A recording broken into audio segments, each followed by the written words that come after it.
Honorable members, prayers. Almighty God, we humbly beseech thee to look with favor upon this Parliament of the Republic of Ghana. Grant that it may perform its high duty as in thy sight.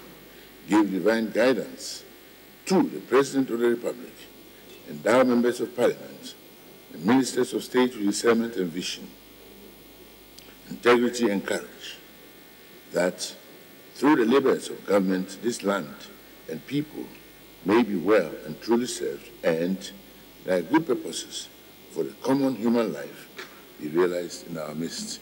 Amen.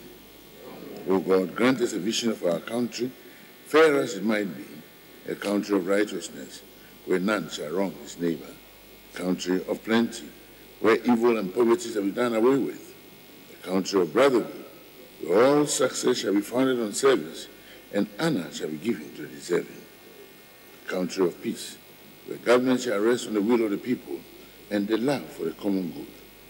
Bless the efforts of those who struggle to make this vision a living reality. Inspire and strengthen our people, that they may give time, thought, and sacrifice to speed the day of the coming beauty of Ghana and Africa. Amen.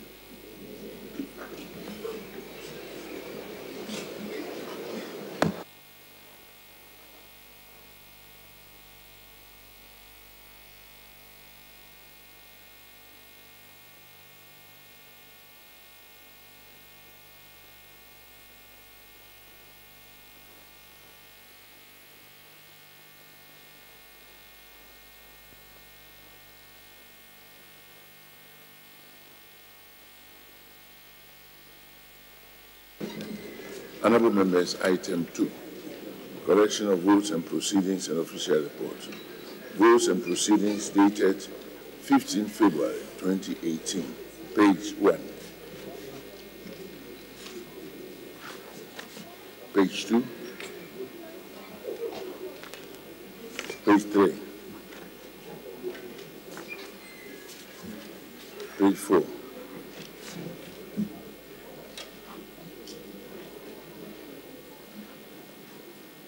Page 5, page 6, page 7,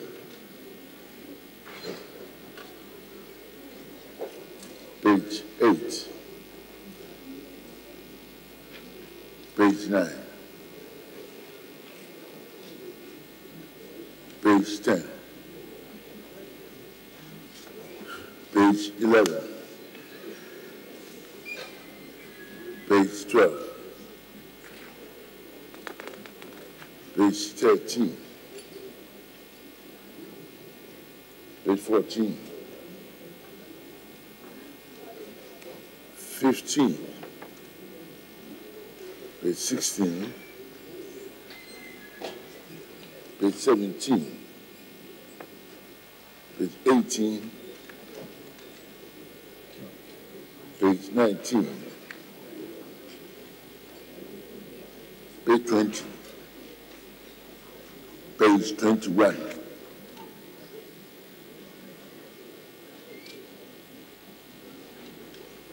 page 22, page 23. In the absence of any corrections, the votes and proceedings of Thursday, 13 February 2018 are hereby admitted as true record of proceedings. Honorable members, item 3, business statement for the 5th week. Chairman, Business Committee, Leader of the House.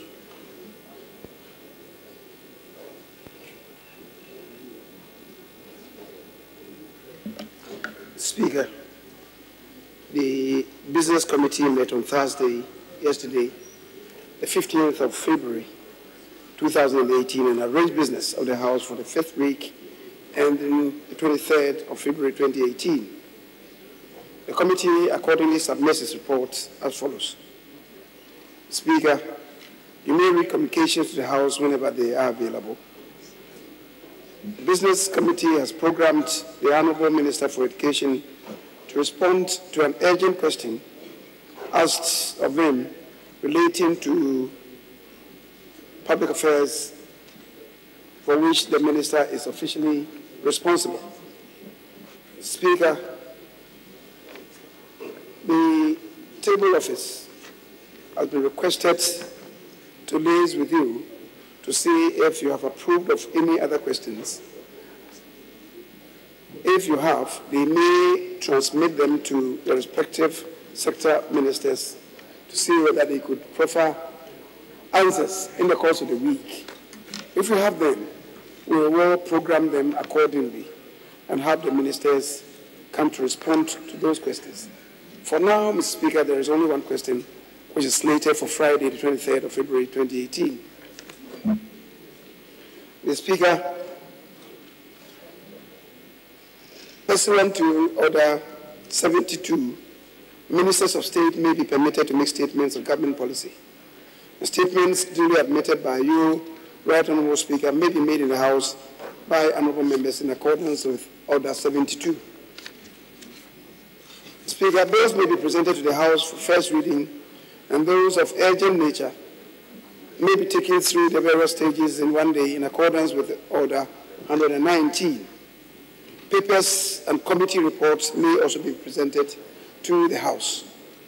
Speaker, referrals of bills have been made to some committees. The Bill Committee expects such committees to work on those referrals and submit their reports in order to facilitate consideration of same at plenary, given the fact that beyond next week, we are going to have just 4 more sitting weeks. Speaker, motions may be debated and their consequential resolutions, if any, taken during the week. The Business Committee proposes that the debate on the message on the state of the nation be concluded on Thursday, the 22nd of February, 2018. Speaker, in accordance with Standing Order 162 and subject to Standing Order 53, the committee submits to this Honourable House the order in which the business of the House shall be taken during the week under consideration. Speaker,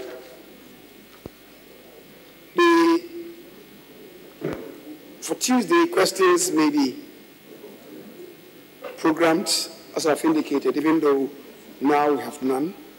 Statements may be made, and the appointing committee may submit their report. The report on His Excellency the President's nomination of Mr. Martin Alamisi Benz Kaiser Amidu as Special Prosecutor. Speaker, the report may be adopted by the House on same day or perhaps the ensuing day, Wednesday. Speaker, the debate on the President's message on the state of the nation will continue on Tuesday and continue again on Wednesday, as I said, to conclude on Thursday, the 22nd of February. The second reading of bills, taxation, use of fiscal electronic device bill 2017, may be taken on Tuesday, the 20th of February.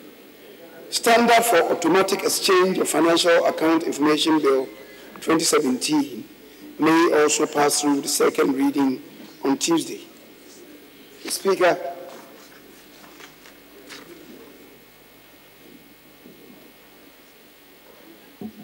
papers will be presented, and the paper to be presented may include the Finance Committee's report on the concessional credit agreement between the Government of the Republic of Ghana and Exim Bank of India for an amount of $150 million United States dollars to finance the strengthening of agricultural mechanization service centers, AMSEC projects.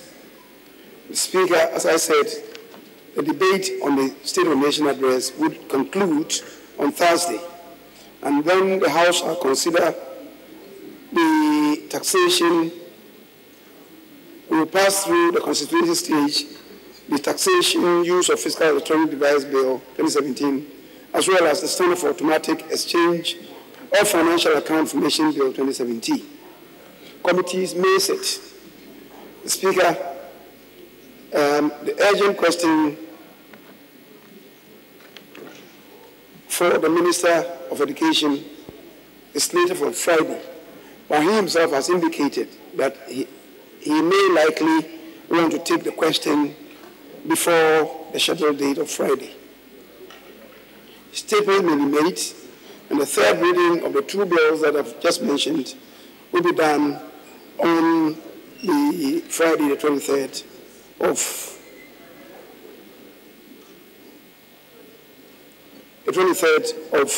Friday. Mr. Speaker, there is an inversion of the arrangement on Friday. The item listed as Roman numeral 4 would certainly precede the item listed, Roman numeral 5 would precede the item listed as Roman numeral 4. Committees may sit. Speaker, thank you for the opportunity. Thank you very much, Leader.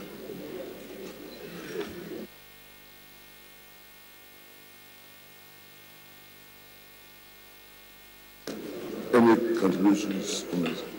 Honourable Minority Leader. Speaker, I thank you for the opportunity.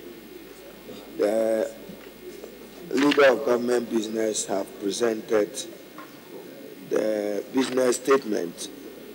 Mr. Speaker, what is of concern is the exercise of parliamentary oversight with questions. You will note that with the questions that are referred to here, there is no reference to a specific question standing in the name of any member. I believe, Mr. Speaker, you exercise the right of admissibility of questions. It's important that the table office assist you so that questions standing in the name of honorable members on both sides are programmed. It means that we do not know, apart from the question to the Minister for Education, we do not know who will be asking what question when. And Mr. Speaker, I'm aware that many members have filed questions.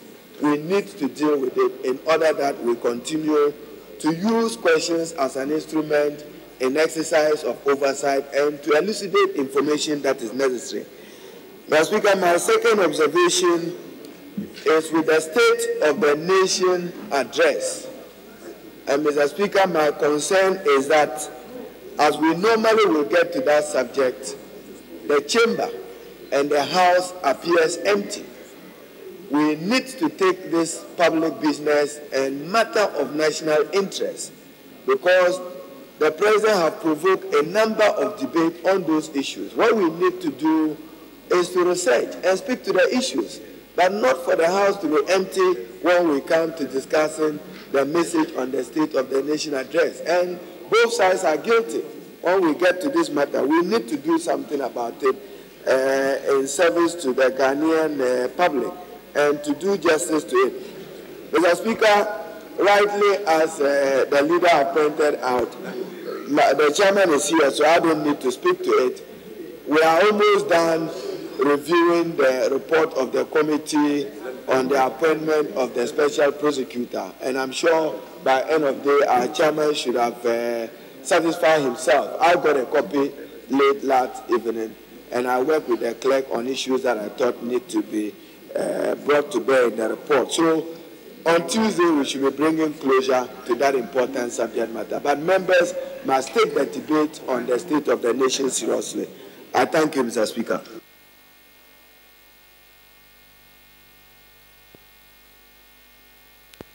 Honourable Majority Leader.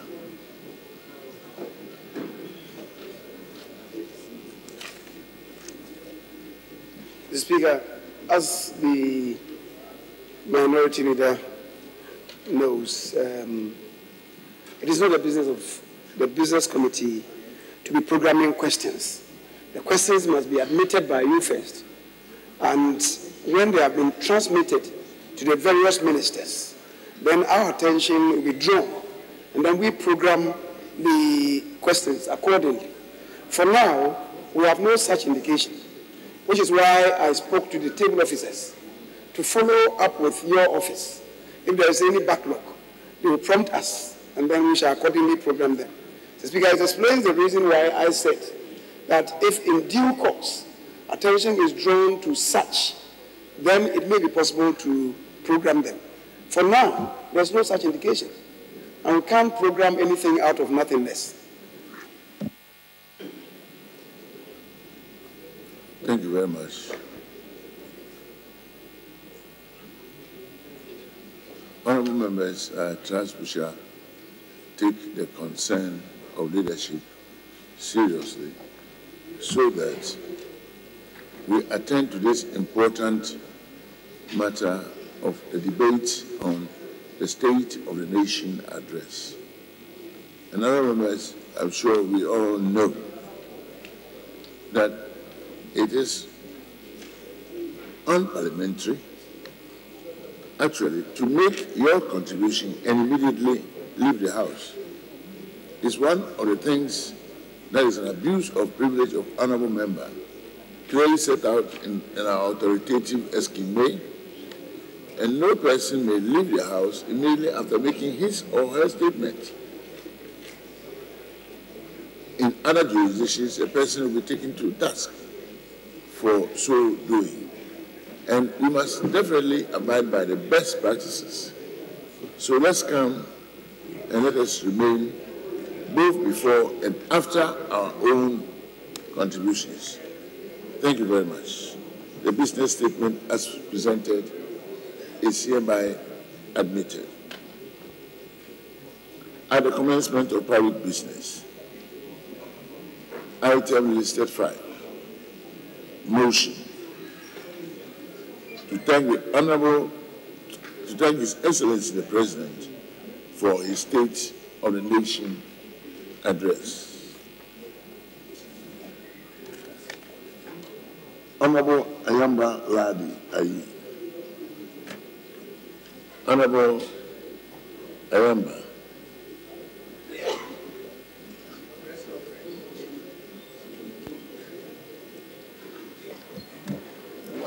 Thank you, Mr. Speaker, for this opportunity. Mr. Speaker, I rise to contribute to the debate on the State of the Nation address that was presented to this House by His Excellency Nana Addo Dankwa Akufo-Addo on Thursday, 8 February 2018. Mr. Speaker, we appreciate the fact that he adhered to his constitutional mandate and that the statement was presented to this House as such. Mr. Speaker, as the ranking person for Gender, Children and Social Protection Committee, my contribution will touch on many sectors of the economy and, for that matter, the ministries. Mr. Speaker, I listened carefully to the end of the presentations, and I was actually taken aback on the presentations because I listened to the issues and hoped that I would hear something about job creation or jobs that have been taken on board or jobs that would be taken on board. Unfortunately, Mr. Speaker, little was said about job creation on which the current government roll on to come into governance. Mr. Speaker, I recall very well that, especially the Kayari, were a group of people who were used throughout the length and breadth of Ghana to talk about the need for job creation and the support that will be given to them. The youth were also part of it. And indeed, most of our graduates who had come out of the universities were also roped in, Mr. Speaker. It was very funny. I never heard anything.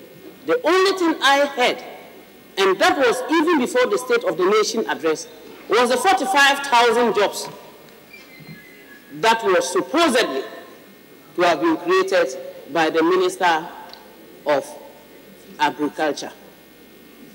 Funny enough, questions came up, and if you listen to how those 45,000 jobs were created, Mr. Speaker, you would just wonder what we are actually trying to take Ghanaians for. You sell a bag of fertilizer to an individual and you tell him that for the fact that he got a bag of fertilizer at a reduced price, his wife who joined him on the farm, his children who joined him on the farm were all counted as having been given jobs. That is very wonderful, very interesting. And I'm wondering what we take Ghanaians for. I am saying we because we are the lawmakers. We are here. It is we who have been elected to represent the people. We are supposed to talk for them. That is why we are here.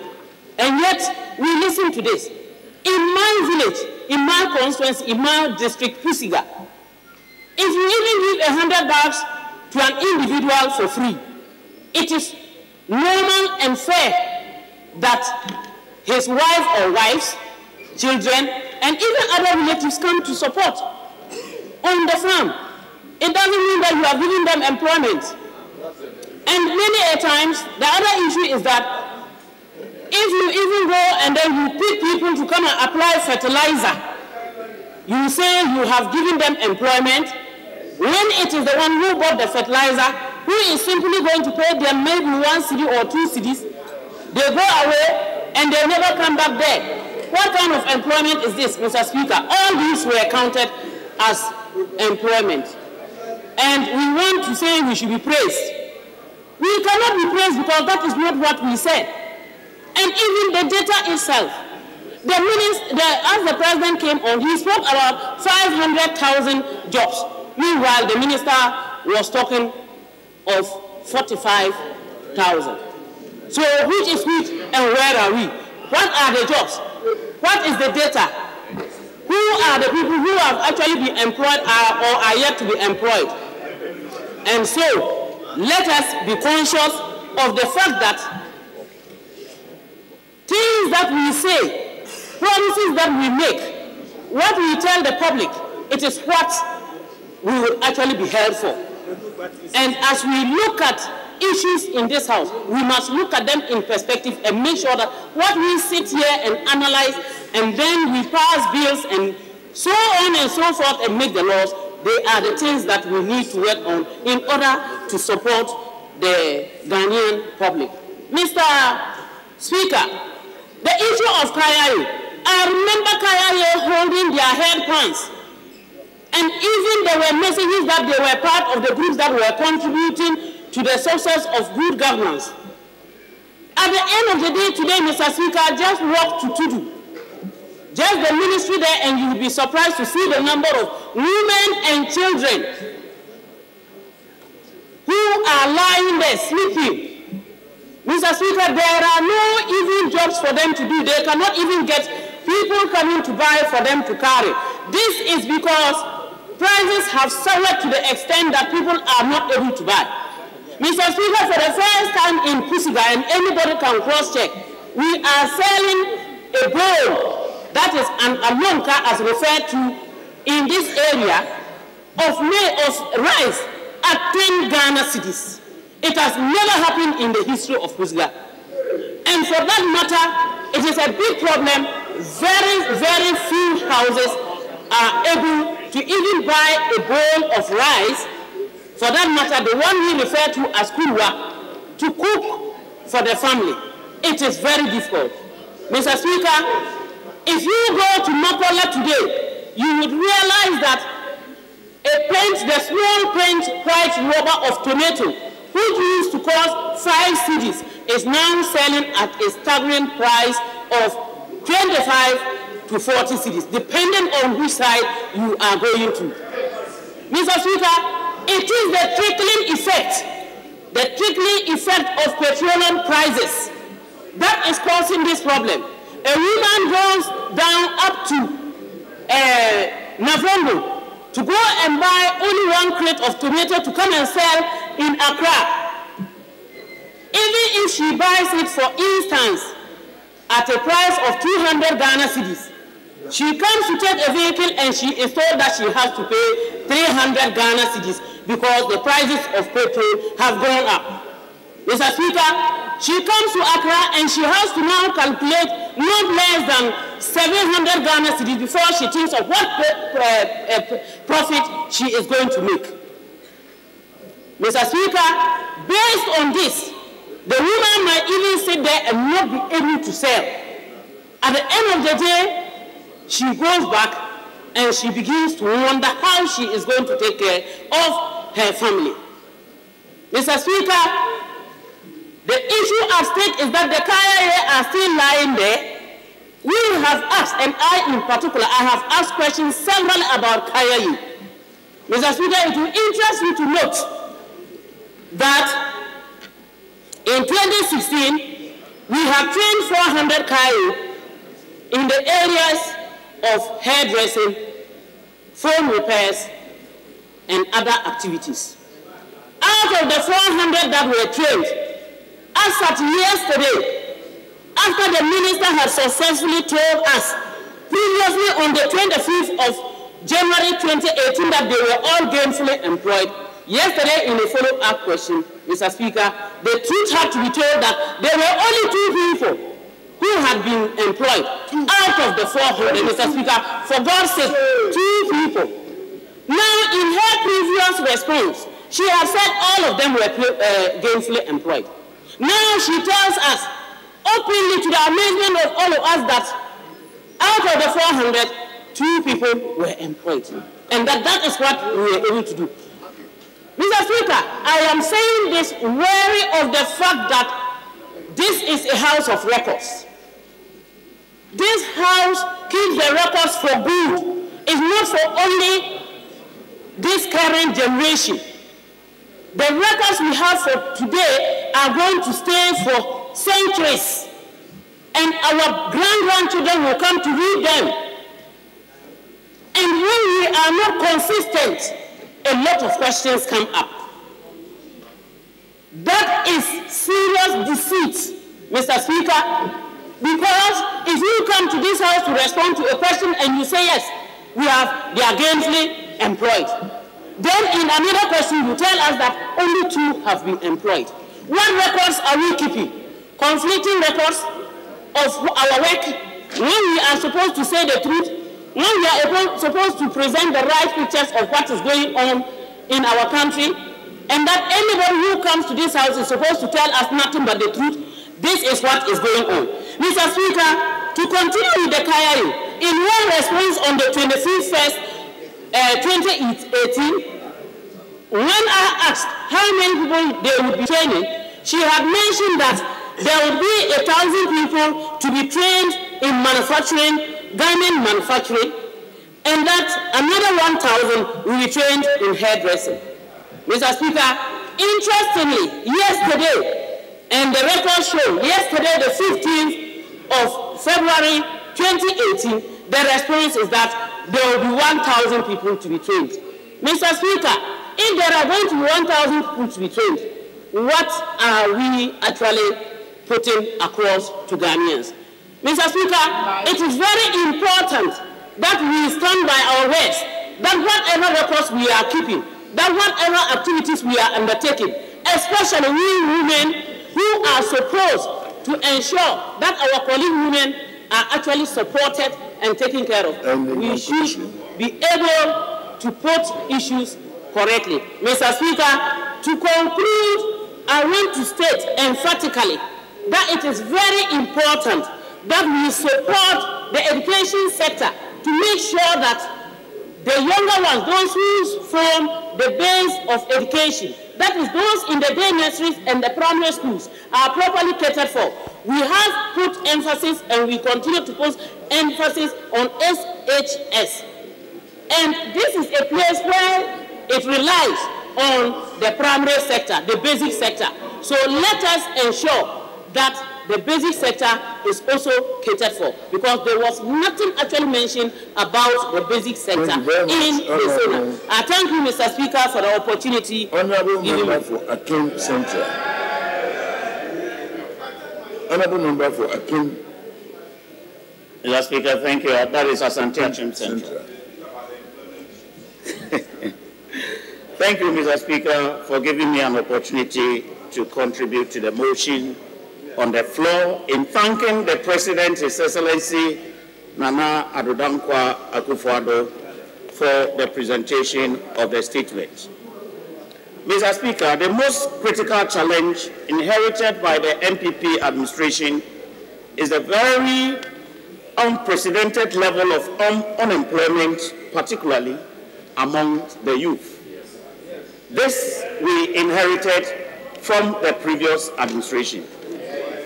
This may make the realization of the demographic dividend elusive and may increase social vices. Mr. Speaker, official statistics show that within the labor force population, unemployment increased from 6.5% in 2013 to 9.1% in 2015. This has been a result of the fact that, as a country, we have not been able to structurally transform our economy to create the needed jobs for the teeming unemployed youth. To tackle this challenge, Mr. Speaker, in a more sustainable way, the MPP government, under the able leadership of His Excellency President Nana Addo Dankwa Akufo-Addo, have taken steps to bring about structural changes in the economy by modernizing and transforming agriculture, developing linkages that will accelerate the industrialization of our economy, and developing major structures, projects that support the agricultural zones of the country and industrialization agenda of the government. The private sector is seen as the engine of growth and employment. It is therefore necessary that government creates the enabling environment for the private sector to grow. Mr. Speaker, in this regard, the MPP government, led by His Excellency Nana Addo Dankwa Akufo-Addo, has been able to stabilize the economy and have brought inflation down from 15.4% in December 2016 to 11.8% in December 2017. This is a remarkable achievement, making the business environment more predictable. Interbank rates have dropped. We have also provided reliable and cheap power to businesses, and this has also increased productivity.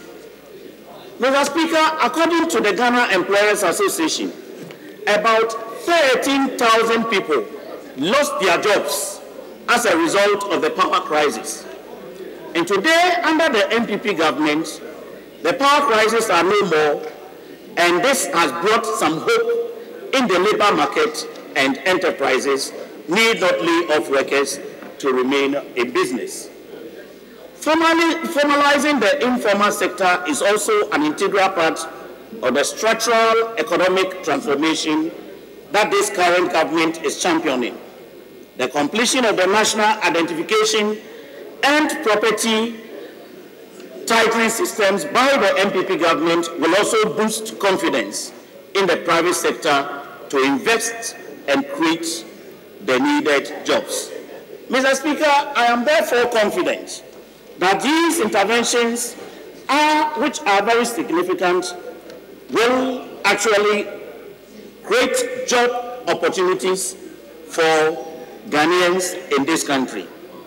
In 2017, in the year 2017, the year preceding, the Youth Employment Agency was able to engage under the underlisted models a lot of people. Mr. Speaker, under the Agricultural Extension Program, 1,200 people were engaged. Again, under the Community Protection Program, 15,000 people were engaged. Monitoring and evaluation assistance engaged 600. Graduates paid internship engaged 100. That's bringing a total to 16,900. The start of the Nation Builders Corps program next month, as stated by the President in his address, will bring relief to university graduates who are unemployed in the year 2018. Again, Mr. Speaker, on this program, the government aims at engaging 100,000 young persons to assist in health delivery, education, agriculture, sanitation, and revenue collection. Mr. Speaker, under the Digital Marketing and Entrepreneurship Program alone, the government aims at recruiting 3,000 young unemployed people for a duration of time, after which EcoBank had agreed to take these young ones on board. In the year 2018, Mr. Speaker, these are the models under the National Youth Employment Program, and it aims at absorbing 55,000 youth, unemployed youth. Mr. Speaker, under the extended... Honorable, you raise on the point of order of correction. Right, Honorable Speaker, thank you very much for the opportunity. Mr. Speaker, my chairman, who is contributing to the State of Nation address, is copiously reading the script. I think he can refresh his memory, but he's reading everything, which is an affront to our rules in this house, Mr. Speaker. Thank you very much, sir. You can memorize figures. Mr. Speaker, my simple response to that is that... Honorable. Very well, Mr. Speaker. Please continue. Mr. Speaker, under Extended Nurses Internship Program, which is to be, it's a collaboration between Ghana Education Service and the Ghana Health Service, the government aims at recruiting 10,000 youth. He's reading 10,000. Honorable member, if you're more parliamentary, if you will keep your paper on your table. Most grateful, Mr. Speaker. You're reading figures. Figures is so to activity. Mr. Speaker, this nurses internship program, which aims at recruiting 10,000, aims at dispersing these nurses into the secondary schools at the clinics of the secondary schools. The H1N1 disease, the virus, that happened at an institution, a particular institution in Kumasi Academy, is a case in point. The government therefore aims at recruiting these young nurses, and of course we have a lot of nurses that have graduated, especially from the private universities, that do not have a job. And these nurses were never absorbed by the government. Mr. Speaker, already under the graduate paid internship also, there is a program to sign on 15,000 students, graduates, 15,000, and already a memorandum of understanding have been signed with the following institutions. Mr. Speaker, local government service alone had agreed to take 5,000 graduates. Under the Ghana Post, another figure of 100 will be taken. The Department of Cooperatives would absorb 1,000. GIFES would absorb 500. NITA would absorb 700. Ministry of Youth and Sports would absorb 5,000, and the Ministry of Inner City and Zongo would absorb 3,000 under this program. Further, Mr. Speaker, in budgetary debates, the chair will not ignore the fact that figures are of significance. And figures are not just pronounced looking into the air. Honorable, proceed and conclude. Mr. Speaker, another such program that the government intends to embark on is the Youth in Business Development. And this aims at recruiting 15,000 graduates. These young ones will be trained and dispersed to help the private businesses within the community. And again, there is also the model of the Youth in Revenue Mobilization, which also aims at recruiting 10,000. And then finally, under the Youth Employment Agency, another 5,000 is to be recruited under the Pharmacy Assistance Program. Mr. Speaker, I come to social interventions. I agree with my sister on the other side when she says that there are problems in the north, especially at Kusiga and whatnot. But these were the problems that the Eswal government proposed that SADA should solve these problems, especially in the north. Unfortunately, what had happened, everybody in this chamber knows what had happened. This government continues and had rekindled what the school feeding program that almost died out. This program was started by President Ajekum Kofo, and when this government, the Eswal government, came into place, indeed, President John Mahama, in his State of the Nation address in the year 2013, at page 4 of the report, had this to say, and with your permission, Mr. Speaker, I'll read. The school feeding program will be progressively expanded to all public basic schools in rural communities to satisfy the basic nutritional needs of the peoples. Unfortunately, Mr. Speaker, we never saw this expansion, and the school feeding program was heavily in conclusion. Mr. Speaker, in concluding, I will say that President Nana Akufo-Addo had put a lot of other things in place, inclusive of the senior high school, which is free. This is a very significant improvement in the lives of Ghanaians. The President, Honorable Mahama,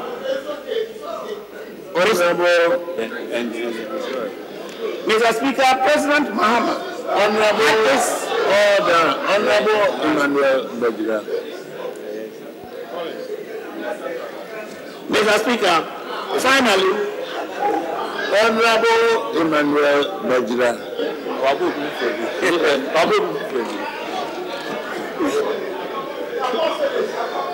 Thank you, Right Honorable Speaker, for the opportunity to contribute to the motion, and also to thank His Excellency the President for coming to this House in fulfillment of his constitutional mandate. Mr. Speaker, I've gone through the State of the Nation address, and it has amazed me because I was expecting His Excellency to tell us exactly the steps that he will be taking in fulfillment of objectives that has been described in Article 34 of our Constitution. Mr. Speaker, the thing that I saw or read and heard from His Excellency permit me to quote paragraph 4 of page 1, the last line. His Excellency said, Mr. Speaker, at the beginning of each session of Parliament, the President has a duty to come to this House, as I have done today, to satisfy constitutional requirement of delivering to Parliament the message on the state of the nation. And Mr. Speaker, he continued to say that it is to report on how our nation is faring, one, and after this, after a year of change, and to share the prospect we can look forward into the year ahead. The Constitution mandated the President to tell us the steps he is to take to make sure that we realize the objectives enshrined in this Constitution. Mr. Speaker, last year the President read a 16-page State of the Nation address. This year he has increased it to 21 pages. In the 16-page last year, the President has outlined promises, litany of promises of 13 that he claimed he was going to do, or steps that he will take to fulfill those ones. 3 of them, permit me to, because of time, I'll read just 3. The 7th one says that establishment of a multi-purpose industrial park in each of the 10 regions. 8. Implementation of a comprehensive program for SME development. And the last one, 13, establishment of permanent consultative forum for private-public sector dialogue. 13 items that the President has catalogued in his 2017 State of the Nation address. And I ask myself whether this year I'll see a catalogue of items that has been fulfilled out of this, so that I can know that these are the key performance indicators that we can use to judge the President. So if the President comes again with another litany of promises, it shows clearly that the President has come in fulfillment only of his constitutional mandate, but has not told this House and the good people of Ghana how the steps he's taking to fulfill those requirements. Mr. Speaker, the President has acknowledged the fact that Ghana multi-purpose democracy has took 25 years of silver jubilee. We all applaud it. My expectation is that the President would have informed this country that indeed my predecessors that were before me, some have started with what we call constitutional review program.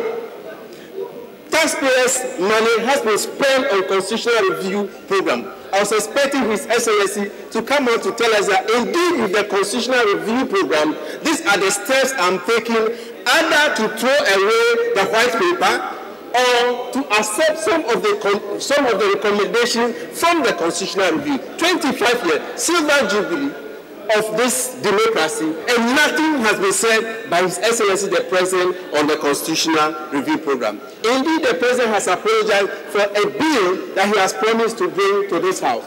Mr. Speaker, if we want to fight corruption, one of the things that I was expecting His Excellency to bring to this House is a right to information bill. Last year, we were all told that the right to information bill will be presented to this House. If we want to fight corruption, indeed, we need a special prosecutor. But we need information from the ministries.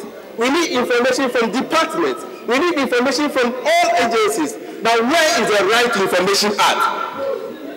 And where is the bill that we all worked on in the 6th Parliament, to the extent that we have gotten to consideration stage?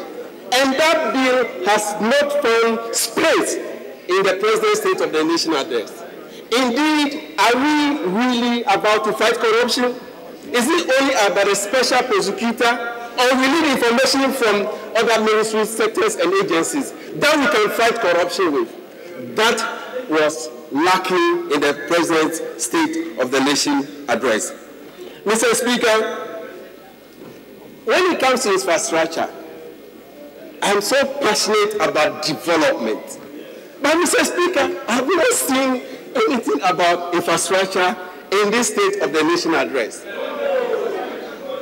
Why? Because, Mr. Speaker, my expectation has been dashed because the President only mentioned few things. Last month, January, one of the key sectors in this country has to do with sanitation.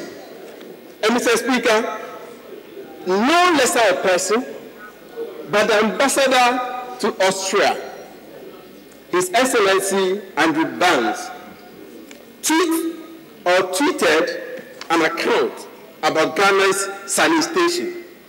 And his account said, they seen this morning in the street near our High Commission encourage the local authority to step up their effort to meet the president at the Flagstaff House, Ghana. Promise to make Accra the cleanest city in Africa by 2020. Sanitation. This is from no lesser a person but the ambassador to Austria. Mr. Speaker, go to our cities, Accra here, that we are all touting to make Accra the cleanest city. Today, after 1 whole year in government, Accra is more dirtier as per the session by a whole ambassador. Are we going forward or we are coming back? Mr. Speaker, that has to do with only one part of our infrastructure. Mr. Speaker, this president also came to this house, and I want to use this opportunity to correct Mr. President about the area that he spoke. As an area, we don't say that he says, to which he wanted to say, that this is the meaning of the fact that if you want to cook an important meal, you cook it in an important pot. Mr. Speaker, yes, he gave the translation. You should have asked me to do it for him. Mr. Speaker, the President spoke about one of the major roads, a 1,000-kilometer road that spans from the southern sector to the northern sector. And that is the Eastern Corridor Road, a road that is dear to the heart of everybody, including those of us from that corridor. I was expecting His Excellency to tell the good people of Volta region and Ghanaians and all those on that corridor to say that indeed when I came, part of the road has been completed. And exactly from Damongo to Akan area has been completed. I was expecting His Excellency to say yes, it's been completed. And therefore, the rest that has been given to Cocoa Board by the ingenuity, by the goodwill of the previous government looking for funding from Cocoa Board to complete it, I have decided that Cocoa Board will not fund that project, but funding will come from this source. That is the steps the President is supposed to take and tell us. Unfortunately, he just said, I'll go and look for money. Money from where? If the previous government was bold enough to say, I'm taking funding from Cocoa Board to this road, why is the President not telling us that he's taking money from this or that coffin to do the road? Mr. Speaker, that is even one part. When it comes to payment of contractors, Mr. Speaker, in my other side, I work as a consultant, and I've noticed that contractors have not been paid. Contractors have not been paid. They are complaining. That is why there are no funding or money in the economy. Mr. Speaker, when it comes to water, we all know, and we heard on the news, that water is being rationed. It is true. Why is water being rationed? Water in some part of this country, in the northern part, has started being rationed. The President did not make mention of that in his State of the Nation address. Water is life, and everybody needs water. If there's a problem in any part of the world, in this country, the President should tell this country, to his State of the Nation address, that there is a problem with water, either in the north or in Teshu area. But those have not been mentioned. Mr. Speaker, housing. not a single item on housing. The only place the president made mention was the housing for security services. And Mr. Speaker, security services are not the only people we speak about housing deficit in this country. What is the president or the executives or the administration doing about housing deficit in the country? Indeed, he mentioned that they reduced taxes on estate developers. What is the impact of that taxes? Has the taxes reduced cost of housing? Has the tax reduces housing deficit in this country? Those are the issues we want the president to tell Ghanaians. Finally, Mr. Speaker, permit me, Mr. Speaker, to quote from His Excellency Nation Address once again, page 3, paragraph 4, says that, Mr. Speaker, I do not suggest in any way that these headlines-grabbing figures may mean we were anywhere near resolving our economic problem. But I'm saying, to borrow the language of the economists, that the first time in a long while, our macroeconomic fundamentals are solid, and all the critical indices are pointing to the right direction. That is Mr. President's words. And I ask myself, Mr. Speaker, if the macroeconomic indices are pointing to the right direction, then it should reflect. Honorable members, there's too much noise in the House. Some honorable members are seated with their back towards me, engaged in conversation. You know it is contempt of the myths. Please, honorable member, you will continue. Thank you, Mr. Speaker. So looking at the president's words, that the indices are pointing to economic stability and growth. And I ask myself, what does economic stability and growth mean? It means there should be money in our pocket. So I ask myself, are transport owner taxi drivers happy with this government? Are workers happy with this government? Are teachers happy with this government?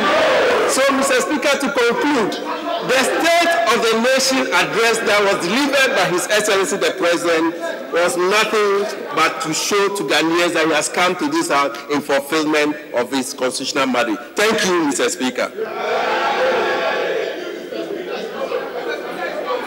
Thank you very much, honorable member.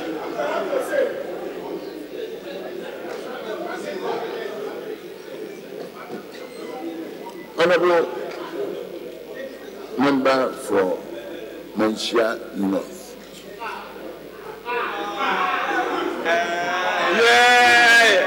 Mr. Speaker. Order. Let it go. Thank you, Mr. Speaker. The process, the first deputy speaker will take the chair. Honorable, you may continue. Very grateful, Mr. Speaker. Honorable members, order.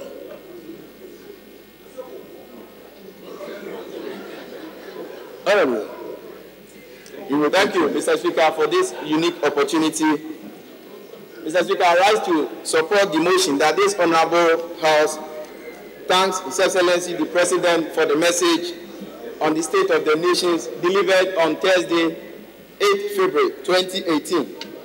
Mr. Speaker, in doing so, I would like to commend His Excellency the President for touching on almost all the critical sectors within the social structure.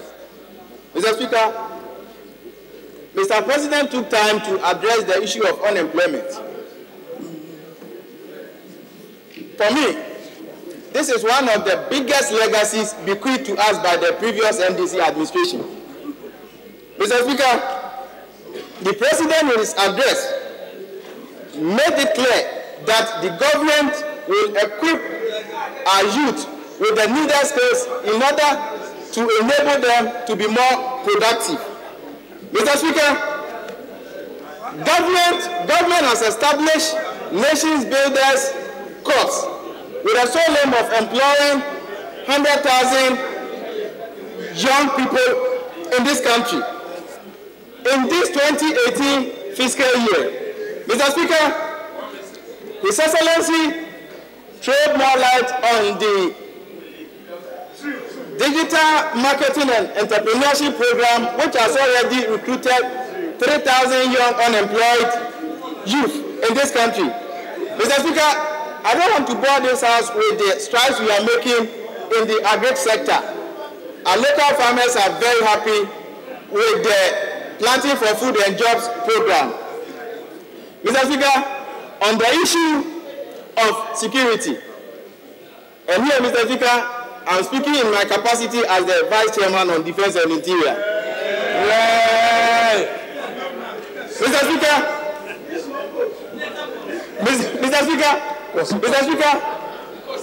the government's total commitment is to ensure public safety and also to enhance security service delivery in this country is on course.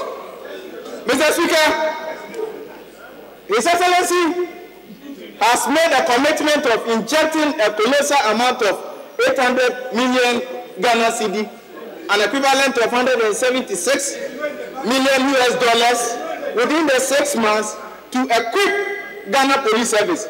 Mr. Speaker, this is in line with Article 200+3 of the 1992 Republican Constitution. Mr. Speaker, respectfully, I want to quote. Mr. Speaker, I read, the police service shall be equipped and maintained to perform its traditional role of maintaining law and order. Mr. Speaker, the government is so committed to make sure that we maximize security in this country. And therefore, there's a need to equip our security agencies with the needed support. Mr. Speaker, I want to put it on record that Ghana is safe, even though an erroneous impression has been created by the main opposition NDC party that we are in the state of insecurity, which is not the case. Mr. Speaker, I'm not interested in politics of equalization, but sometimes I'm being compelled to analyze issues. Mr. Speaker, we are in this country when a mere delay of ministerial appointment called for bloodshed, and that was in 2012, when the current minority leader was the MP for Tamale South, and he's still MP for Tamale South. You made your point without referring to anybody. Mr. Speaker, I want to draw the conclusion that his supporters besieged Tamale Metropolis, vandalized almost all state-owned enterprises, including National Health Insurance Office, DVLA, and also burned their own party office. Mr. Speaker, we were in this country 2009 when NDC beat their own regional minister for Upper West. Hold on. Honorable member, hold on. Yes. Leader, are you seated very well? Mr. Yes. Speaker, the member is making misleading statements. I'll be very grateful if he can furnish us with the sources of the copious examples he's attributing to the honorable member and minority leader for Tamale South.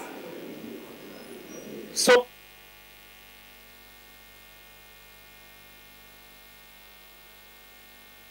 honorable member, I advise you to move away from making references to individuals. Honorable Majority Leader, I've understood and advised him, move away from references to people and proceed. Mr. Speaker, thank you very much. But I think the records are there. There was official publication by Graphic and also Ghanaian Times, which are all state-owned newspapers. Mr. Speaker,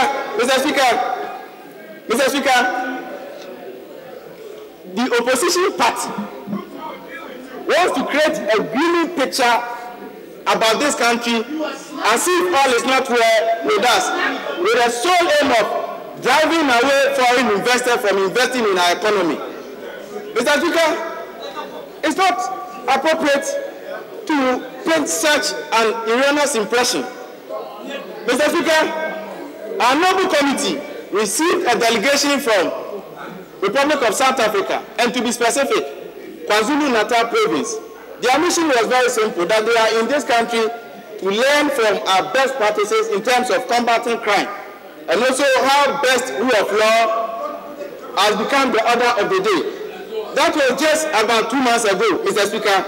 So it will be very, very unfortunate for anybody to allude to the fact that as a country we are in the state of insecurity. That is not the case. Mr. Speaker, I want to state it. I want to state it categorically, without shred of any contradiction, that Ghana is pretty safe.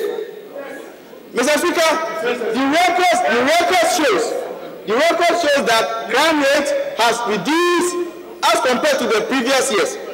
Mr. Speaker, if you go through the policy outcome indicators and targets by both Ministry of National Security and Ministry of Interior, it suggests that crime has reduced drastically in this current administration than compared to that of the previous administration. That is very true. Mr. Speaker, I want to put it on record that a peaceful country is one which has a well-functioning government. Yes. And Mr. Speaker, the NPP government, under the able leadership of His Excellency Nana Addo Dankwa Akufo-Addo, is functioning very well. Yeah. Mr. Speaker, it's important to emphasize on the point that the threats facing Africa, which include humanitarian crisis, violent extremism, terrorist financing, cross-border crime, and conflicts are emerging and multiplying. But Mr. Speaker, even though they are compounded moreover by economic difficulties and climate change, I want to state it that with visionary president in the person of Nana Addo Dankwa Akufo-Addo as the commander-in-chief of the Ghana Armed Forces, even though no country is immune to these threats, Ghana will survive, Mr. Speaker. Mr. Speaker, we are doing very well as a country. Of course, if you want to say Ghana is safe and our economy is doing well, our friends on the other side will challenge you. But facts are facts, as President pointed out, that you can't argue with facts. Statistics show that our external observers, including Bloomberg, all the credit rating agencies, Fitch, Standard & Poor, Moody's, have all credited Ghana that our economy is doing well.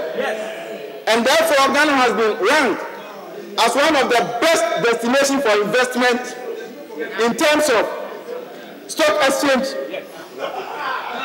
Yes. Mr. Speaker, once again, Ghana is working. Ghana is working.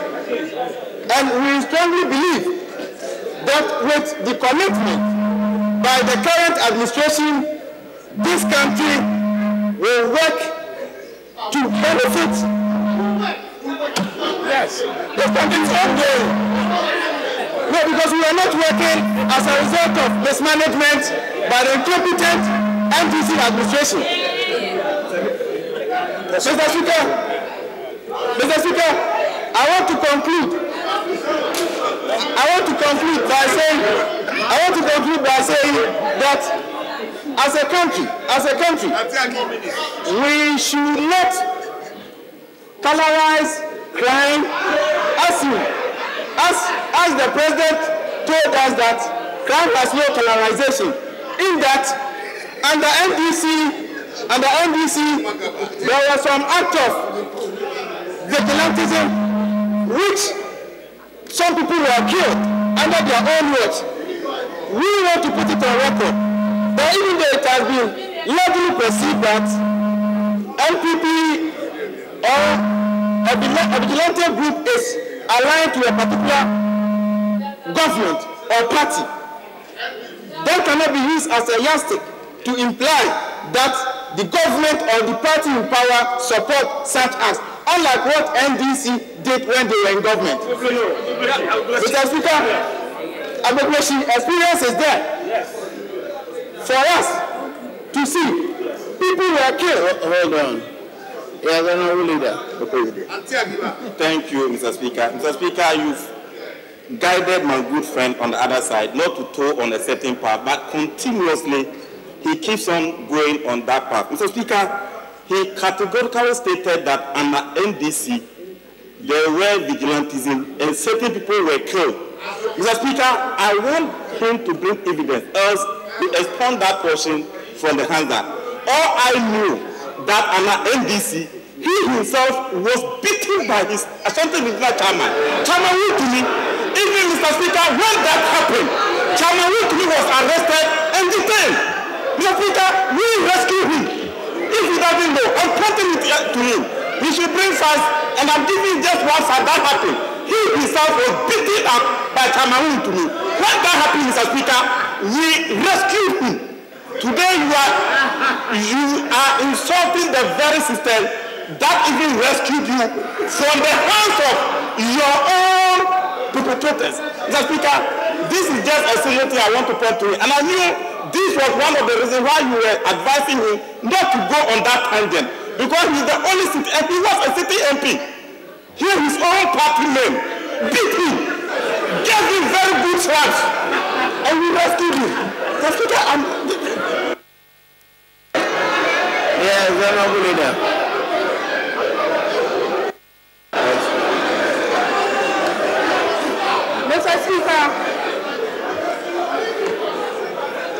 Mr. Speaker, I rise under Order 67.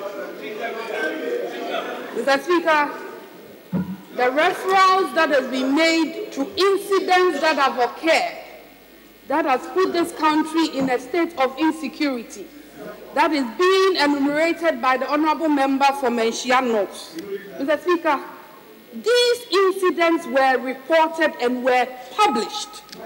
Mr. Speaker, and our rules are so clear that when things are available or information available in official publications, Mr. Speaker, any member has the right and has the basis to refer to such incidents. Mr. Speaker, unless we are saying that things that are reported in our newspapers, which is an emphasis of our freedom of speech, and for Ghanaians to be made in the know of incidents that happen, can no longer be referred to, then, Mr. Speaker, I don't see why state-owned press like Graphic and Times and all that still be allocated budgetary allocations. Mr. Speaker,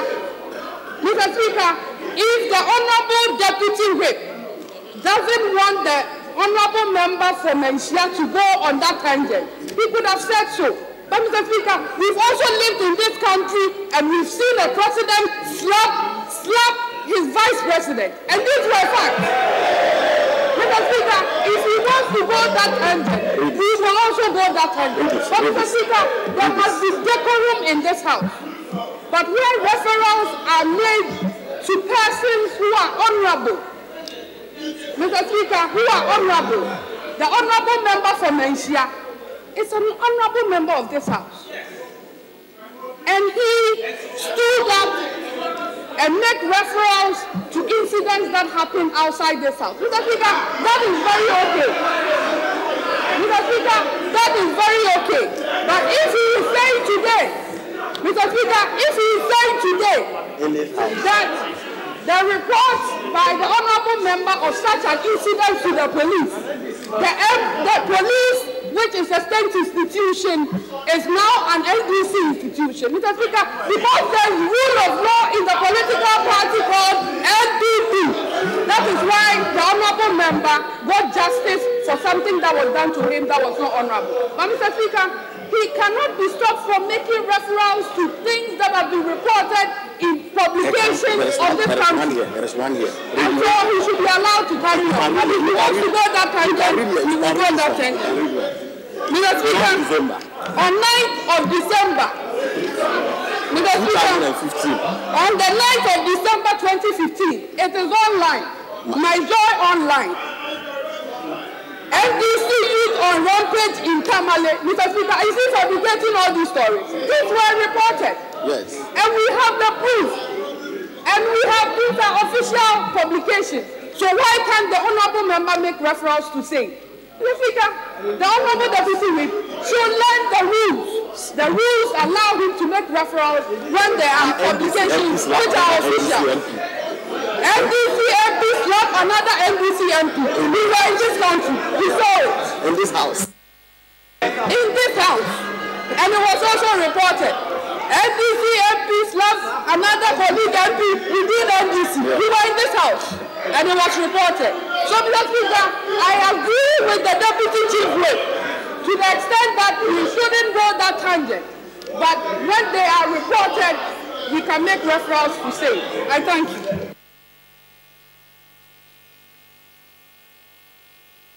Honorable leaders, Thank you, Mr. Speaker. I'm not asking you to talk. I'm saying that you have done your rest. The leaders, what more is there to say? Mr. Speaker, please, that the order she quoted was conditioned for admissibility of questions. Even she was out of order from the onset. And I'm wondering why she didn't allow him. I will not give you the floor. Under order 93(2).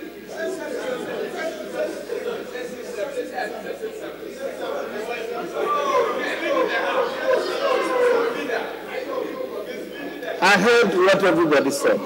I am giving my ruling. And I'm saying that under order 93(2), personal allusions are forbidden in debate. As leaders, I've been guiding the honorable member on his feet to move away from making personal allusions. Now, it is because he continued that I admitted the objection. But in making the objection, he also fell into the same sin. Instead of directing the member on his feet onto the right path, you followed him onto the wrong path. And then that was followed by the Deputy Majority Leader. So, rather than helping, the leaders helping the Speaker to guide the House and bring order, they joined in the fray. So all three of you are out of order. Personal allusions are specifically to be avoided. Please, this equalization thing, I recall the last time we had a debate on this matter here. For me, it should be points of shame for us as political groups, rather than point of reference, you did that, we did that. We should avoid discussion in this house by making references to crimes committed by either part of the political party. So please, let's avoid using those references. Honourable member, you have 1 minute, so please conclude. Thank you, Mr. Speaker. I take a cue from your kind admonition. And Mr. Speaker, I want to put it on record that I wasn't slapped. And that was the reason why,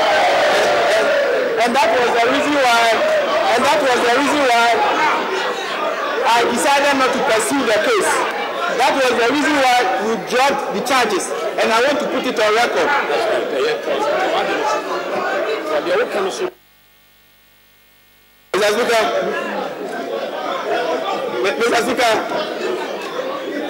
Mr. Speaker, Honorable Achampo and please resume your seat.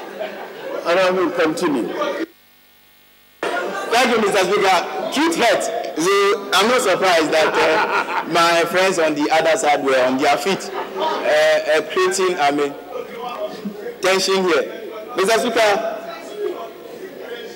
Speaker, as a country, we are doing very well. And it behooves on all of us to rally behind such a visionary president so that together we create an environment that will maximize our welfare. With these few words, Mr. Speaker, I thank you.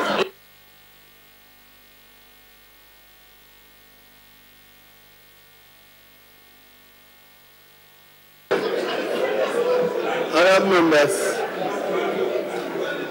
that brings us to the conclusion of the contributions to the debate. To thank the President for today. Honourable Majority Leader.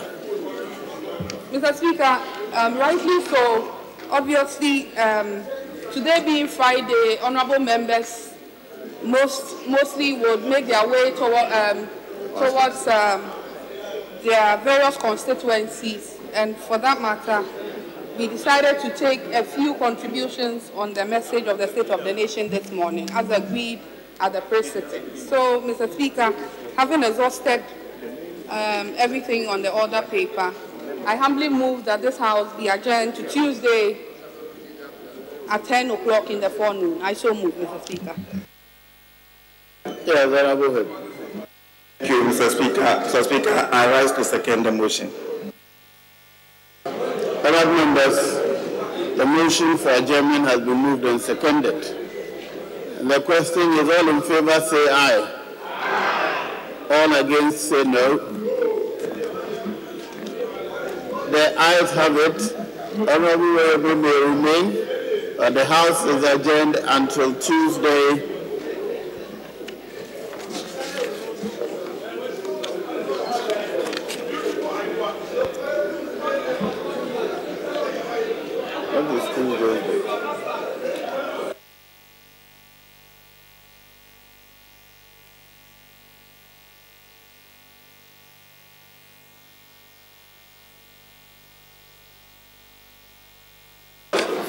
Honourable members, the House is accordingly adjourned until Tuesday, the 20th of February at 10 o'clock in the forenoon.